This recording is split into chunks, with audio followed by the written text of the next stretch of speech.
2. That's a clap.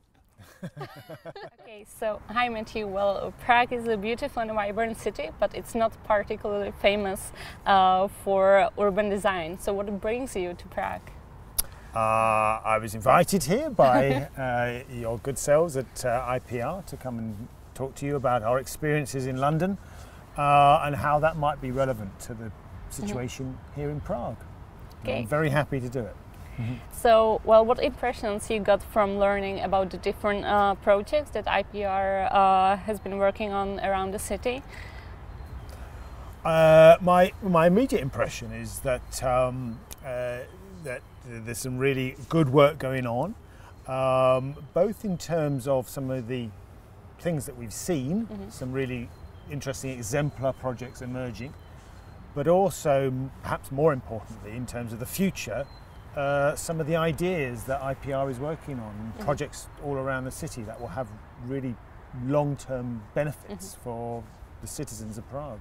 So is there any projects in particular that you would that captured your interest, and why? I was particularly interested to hear about the proposals for Charles Square, because it sort of reminds me in a way of some of the schemes that we've been working on or successfully completed in London, and some of the real challenges that we see in cities today, where we have important public spaces divided by roads, and how we can reclaim some of that sort of space back from traffic and give it to pedestrians again. And in the case of Charles Square, how potentially the two halves of that space can be reunited perhaps in the future. But I think that requires a lot of brave political leadership, and that's a real challenge, I think, for Prague to be able to do that in the future, and I'm sure it'll happen. And well, speaking about challenges, do you think that London and Prague are facing similar challenges with respect to urban design, or do they differ in any way? They differ in terms of the sort of scale of the city, of course, but I think in terms of the position of the city within their countries, they both have very similar positions. They're very dominant capitals in each of their cities, and that brings itself particular pressures. But in a way, they're pressures of success. They're both dynamic cities that attract investment, and that's something that needs very actively managing. But it's something which, if you can manage it, then over time that will, make Prague, hopefully London, even better cities than they are. Well, you touched upon management. So, do you think that Prague needs such an office as a public space office that is working here at IPR? Absolutely essential. I wish we had something similar in London, and we did until recently, but unfortunately cuts to budgets in London have mean that the office that we had is no longer there in the same form. But I think having a small team of dynamic individuals coming up with ideas for the city, and promoting those ideas and hopefully implementing them for the public spaces of the city will be really beneficial over the long run. And well, from your observation, what is the biggest potential of Prague or of IPR or the Office of Public Space, working here in Prague? Well, one thing I've been told is that the people of Prague are perhaps not used to using the external spaces of the city as much as some other cities.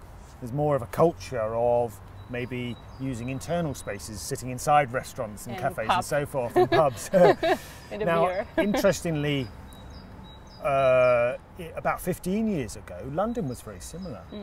And through a process of gradually investing in public spaces, there's been a real culture change, and people much more enjoy the external spaces of the city and engage with those public spaces. And I think there's real potential to have a similar sort of renaissance here in Prague. So maybe if you come again in 17 years, well, it'll all be changed. Yeah. Well, if you were an urban designer working for the public sector, perhaps here in Prague. Well, how would you persuade the decision makers that urban design matters? Like, what arguments would you use? Perhaps just some.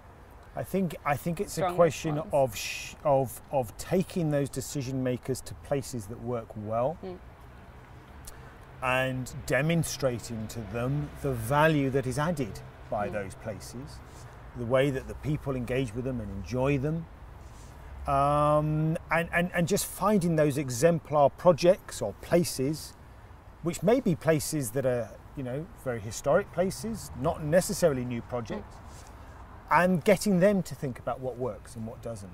And I think if you can take decision makers, you know, to exemplars, then often that can help to make the case for you. And well, maybe that was kind of my last question. What would be your advice to Prague to improve its urban design? Would it be maybe this, like learning from the best practice, or trying to find these kind of examples, or? Yeah, I think in a way what you need is a sort of culture change from the highest political levels down to community. Now that takes a long time to achieve. I think IPR will be centrally placed to help achieve that. But I think it's about operating at all those different levels of the community, if you like. It's a wrap.